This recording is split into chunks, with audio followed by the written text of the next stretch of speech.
Сегодня хочется поделиться с вами еще одной песенкой, которую написала специально для своей сестры. И она уже ее исполняет именно в нашем городе, в Костроме. На интернет-площадке пока мы ее еще не выкладывали, так как не записывали в студию. Но в живом исполнении она уже звучит, и по реакции зрителей очень даже нравится. Сейчас поделюсь песенкой.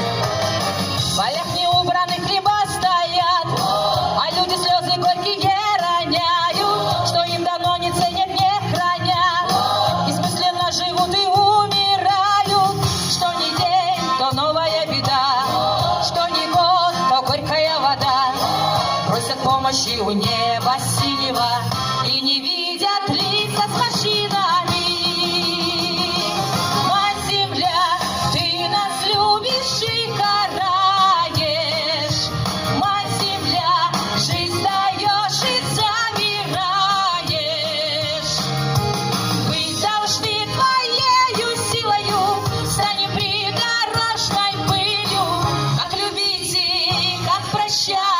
Научи нас,